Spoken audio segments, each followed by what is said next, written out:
Corona Dastak दे रहा था, उस वक्त भी हमने सरकार को चेताया था।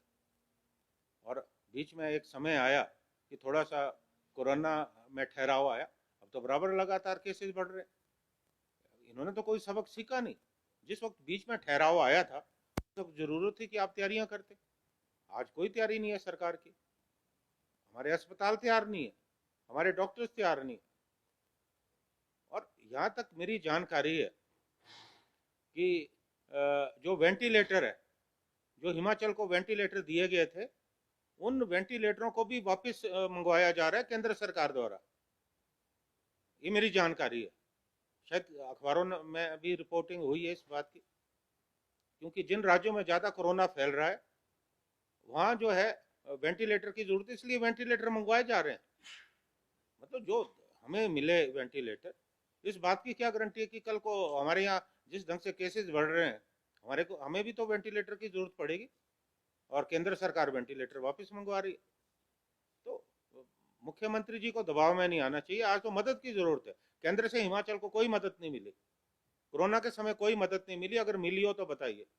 हम मुख्यमंत्री जी को बार बार कहते हैं कि आप खुलासा करें कि कितनी मदद जो है आपने मांगी केंद्र सरकार से, और केंद्र ने कितनी मदद की कोरोना के समय।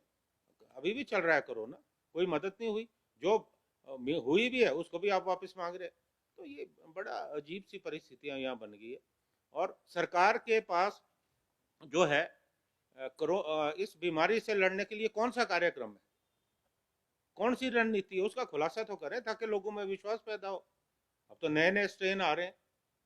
आज जिस ढंग से रिपोर्टिंग हुई है, जो नए नए स्ट्रेन जो है इस बीमारियों के आ रहे हैं, आपकी क्या तैयारी है? क्या आप इसके लिए तैयार है? क्या आपके पास पर्याप्त ऑक्सीजन सिलेंडर है? क्या आपके पास वर्क फोर्स है जो पूरी तरह से इस बीमारी को लड़ने के लिए सक्षम है? और आप निर्णय बदल रहे हो। देखिए, मुझे समझ में नहीं आता कि दोहरे मापदंड क्यों है। आपके मापदंड तो दोहरे। आप निर्णय लेते हो फिर वापस करते हो। पहले आपने निर्णय लिया कि कोई भी व्यक्ति जो बाहर से आता है उसे जो है बॉर्डर पे अपना जो है सर्टिफिकेट प्रोड्यूस करना पड़ेगा, कोरोना जो नेगेटिव का सर्टिफिकेट प्रोड्यूस करना पड़ेगा। फिर आपने बोला कि कोई ज़रूरत नहीं, आप आइए एडमिनिस्ट्रेशन के पास, ज़रूरत नहीं आपको, सिर्फ पर्यटक जो होटल में आए वहाँ देने की ज़रूरत है, आप होटल में दिखाइए। ये तो बड़ा अजीब सा तर्क है। तो आप फैसले लेते हैं और फैसले से पलट जाते हैं। इस सरकार के पास कोई रणनीति जो है कोरोना से लड़ने की नहीं है। और आज जिस ढंग से ये बीमारी तेजी से फैल रही है, क्योंकि जो डेथ रेट है वो बहुत ज़्यादा है। मतलब चिंता का विषय ये है कि डेथ रेट जो है बहुत ज़्यादा बढ़ गया है, और सरकार के पास इस बीमारी से लड़ने के लिए कोई ठोस योजना नहीं है। सरकार निर्णय लेके बदलती है। हमने कहा था कि आप विपक्ष को विश्वास में लीजिए, लेकिन ये तो जरूरत ही नहीं समझते। विपक्ष से बात करने में जो सत्ता पक्ष के लोग हैं उनको शर्म आती है। हमको विश्वास में ले, हम भी अपना सुझाव जो है सरकार को देंगे, क्योंकि ये हम इस विषय पे कोई राजनीति नहीं करना चाहते। ये विषय जनता के स्वास्थ्य से जुड़ा विषय, हम इस पे राजनीति नहीं करना चाहते। लेकिन सरकार कहीं तो हमें भी सहभागी बनाए। हम भी स्टेक होल्डर है, हम भी विपक्ष की भूमिका इस प्रदेश में निभा रहे हैं। इतने साल हमारी पार्टी भी सरकार में रही है, लेकिन ये सरकार तो अपनी बेइज्जती समझती है। मुख्यमंत्री को चाहिए कि वो बुलाएं सभी विपक्षी दलों के जो प्रतिनिधि, उनको बुलाएं, बात करें, क्योंकि आखिरकार हमें इस बीमारी से इकट्ठे होकर लड़ना है। लेकिन मुझे लगता है कि सरकार इस विषय में बिल्कुल जो है गंभीर नहीं है, क्योंकि पहले भी परिस्थितियां ऐसी बनी, हमें सड़कों में आना पड़ा। कांग्रेस पार्टी को कोरोना के समय में भी सड़क पे आके आंदोलन करना पड़ा। हम ऐसी परिस्थितियां नहीं चाहते कि दोबारा पैदा हो, क्योंकि हमारे लोगों को भी खतरा है। लेकिन अगर सरकार समझती है कि हम चुप बैठने वाले, हम चुप नहीं बैठेंगे। हमें अगर रिस्क लेने की जरूरत पड़ी, हम रिस्क लेंगे, हम सड़कों पे आएंगे, हम आंदोलन करेंगे इनके खिलाफ।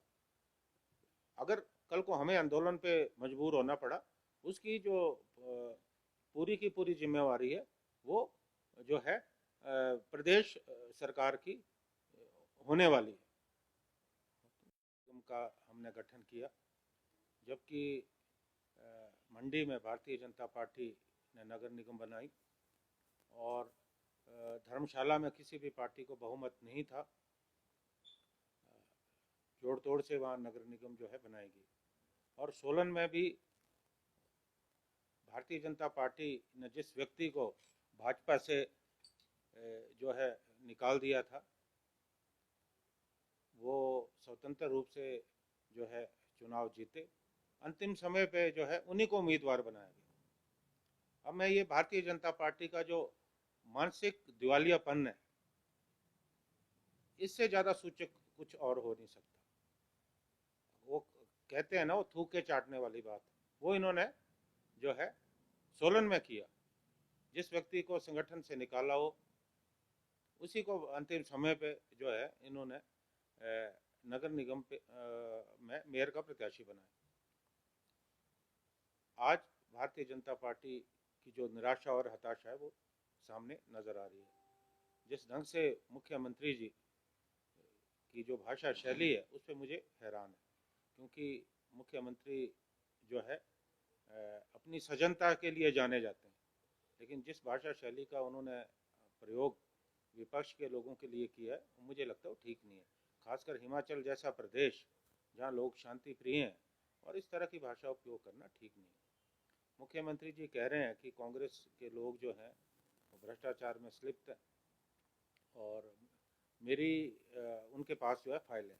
अब मैं उनको कहना चाहता हूँ कि कौन लोग हैं। आप पूरे कांग्रेस के लोगों को भ्रष्टाचारी कह रहे हो?